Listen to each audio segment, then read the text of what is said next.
एक समय गणेश जी परम भगवान श्री कृष्ण की तपस्या में लीन थे। जब तुलसी देवी ने उन्हें देखा तो वे उनसे आकृष्ट तो हुई, लेकिन उनका गजमुख देखकर उन्हें थोड़ी हंसी भी आ गई। कुछ समय बाद दोनों के मध्य एक महत्वपूर्ण संवाद हुआ, जिसके कारण गणेश जी को क्रोध आ गया। और फिर क्या? फिर तुलसी देवी को एक भयंकर श्राप मिला। लेकिन उनके लिए ये सिर्फ श्राप ही नहीं था, अपितु सबसे बड़ा वरदान भी साबित हुआ। तो चलिए आज कामिका एकादशी व्रत कथा में तुलसी देवी से जुड़ी एक रोचक पौराणिक कथा का श्रवण करते हैं, क्योंकि कामिका एकादशी की विशेषता है तुलसी देवी की आराधना।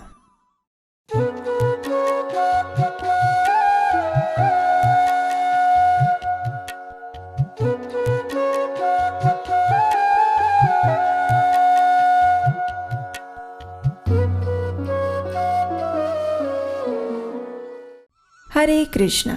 हमारे सभी वैदिक ग्रंथ एक बात का संयुक्त उच्च स्वर में गान करते हैं, और वो है भगवान श्री हरि को प्रिय एकादशी तिथि की महिमा का गान।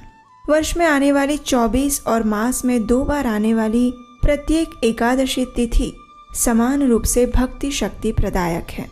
ऐसी पुण्य प्रदायिनी तिथि है श्रावण मास के कृष्ण पक्ष में आने वाली कामिका एकादशी।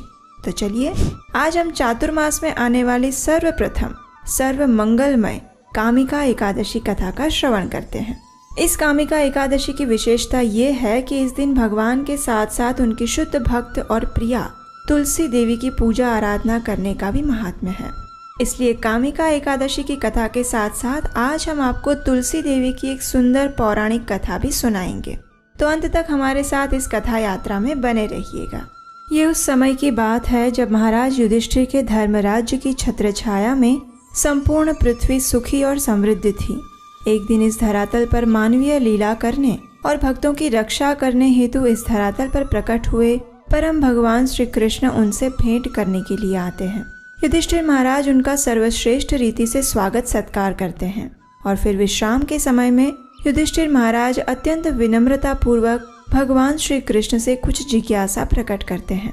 युधिष्ठिर महाराज भगवान श्री कृष्ण से कहते हैं, हे मधुसूदन, मैंने आपके मुखारविंद से देवशयनी एकादशी के विषय में सुना है।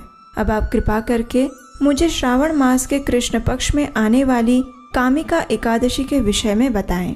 उसका महात्म्य क्या है और इस दिन किसकी पूजा अर्चना करनी चाहिए। धर्मराज युधिष्ठिर का प्रश्न सुनकर भगवान श्री कृष्ण प्रसन्न हुए। उन्होंने कहा, हे धर्मनंदन, आपका प्रश्न सर्वोत्तम है। यही प्रश्न आज से कुछ समय पूर्व नारद मुनि ने अपने पिता ब्रह्मा जी से पूछा था और उन्होंने जो उत्तर दिया था उसी को मैं आपके समक्ष प्रस्तुत करता हूँ। ध्यान पूर्वक सुनिए। ये कहकर भगवान श्री कृष्ण ने ब्रह्मा जी और नारद मुनि के बीच हुए वार्तालाप को कहना प्रारंभ किया। एक समय नारद मुनि संपूर्ण ब्रह्मांड का भ्रमण करते हुए पहुंच गए अपने पिता ब्रह्मा जी के पास। उनके पास जाकर नारद मुनि ने अपने पिता को प्रणाम किया और विनम्रता पूर्वक उनसे पूछा, हे तात, आप तो सर्व ज्ञान के दाता हैं। कृपया आप मुझे इस बात में मार्गदर्शन प्रदान करें कि श्रावण मास के कृष्ण पक्ष में आने वाली एकादशी का क्या नाम है और उस दिन किसकी पूजा करनी चाहिए। ये सुनकर सृष्टि के रचयिता ब्रह्मा जी ने कहा, हे नारद, जगत कल्याण के लिए तुमने जो प्रश्न पूछा है उसका उत्तर सुनो।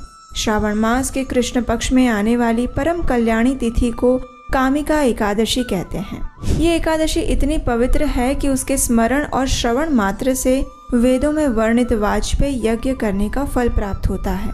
जो मनुष्य इस एकादशी के दिन चतुर्भुज रूप में शंख, चक्र, गदा और पद्म धारण किए हुए भगवान श्री हरि की पूजा करता है, उसे हर प्रकार के पुण्य फल प्राप्त होते हैं। मनुष्य को भगवान श्री कृष्ण का इस दिन पूजन करने से जो लाभ प्राप्त होता है वह लाभ उसे गंगा, नैमिषारण्य और पुष्कर क्षेत्र में भी उपलब्ध नहीं है। जब सिंह राशि और बृहस्पति के संयोग में सोमवार के दिन आने वाली पूर्णिमा के अवसर पर गोदावरी नदी में स्नान करने से जो फल की प्राप्ति होती है, वही पुण्य फल एकादशी के दिन भगवान श्री कृष्ण की आराधना करने से मिलती है। इतना ही नहीं, हिमालय में केदारनाथ का दर्शन करने से, सूर्य ग्रहण के दौरान कुरुक्षेत्र में स्नान करने से, समुद्र और जंगलों सहित संपूर्ण पृथ्वी का दान देने से और गंडकी नदी में स्नान करने से जो पुण्य की प्राप्ति होती है, वो सारा पुण्य फल इस कामिका एकादशी का श्रद्धापूर्वक पालन करने से प्राप्त हो जाता है। जो व्यक्ति इस मंगलमय एकादशी का पालन करता है उसकी पूजा स्वयं देवता, गंधर्व और नागलोक के वासी भी करते हैं।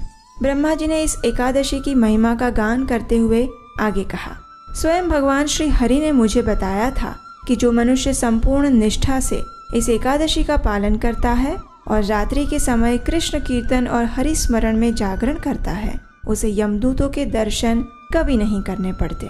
ऐसा कई बार देखा गया है कि इस एकादशी का पालन करने से मनुष्य जन्म मृत्यु के चक्र से मुक्त होकर आध्यात्मिक जगत में भी प्रवेश कर पाता है।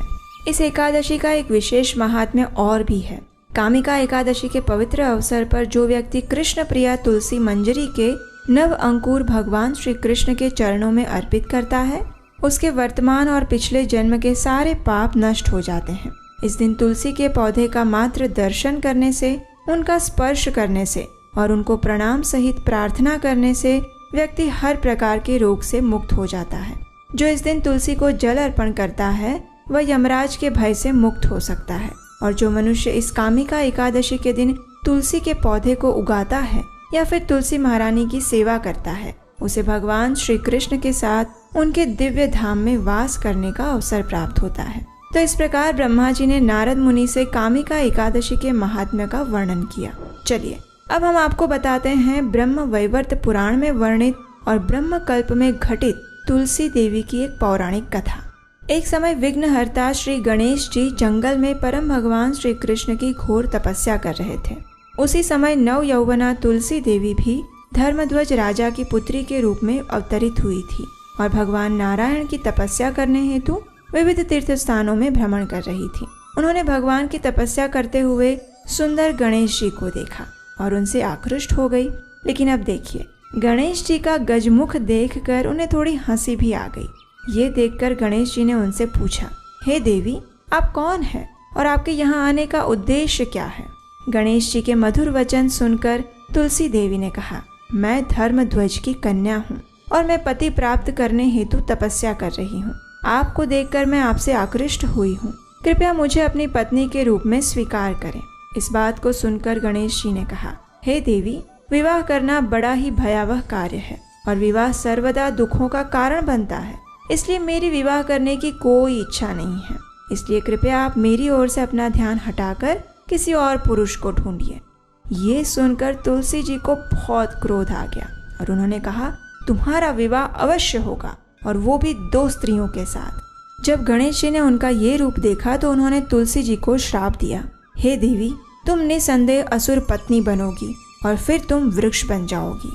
अब ऐसा श्राप सुनकर तुलसी जी अत्यंत भयभीत हो गई और गणेश जी को प्रार्थनाएं करने लगी कि वो इस श्राप को वापस ले लें। लेकिन गणेश जी ने कहा, हे देवी, तुम सभी पुष्पों में प्रमुख बनोगी। कालांतर में तुम भगवान नारायण की प्रिय बनोगी। तुम्हारे द्वारा किया हुआ पूजन मनुष्यों के लिए सदैव लाभकर होगा। तुम भगवान श्री कृष्ण की अत्यंत प्रिय बनोगी और मेरे द्वारा सदैव त्याज्य रहोगी। इस प्रकार हम जानते हैं कि तुलसी देवी आगे चलकर शंखचूड़ असुर की पत्नी बनती है और उसके बाद भगवान की प्रिया तुलसी देवी पौधे के रूप में प्रकट होती है। वे भगवान हरि को इतनी प्रिय हैं कि बिना तुलसी पत्र के भगवान कोई भी भोग स्वीकार नहीं करते। तो ये थी कामिका एकादशी की सुंदर कथा और शास्त्रों में वर्णित है कि कामिका एकादशी के दिन जो इस कथा का श्रवण या पठन भी करता है उसे अश्वमेघ यज्ञ करने का फल प्राप्त होता है। तो इसलिए आपको तो ये फल मिल गया है। अब इस कथा को अपने मित्रों और परिवारजनों को भी शेयर करिए और सुनाइए, जिससे उन्हें भी आज के दिन पुण्य फल की प्राप्ति हो।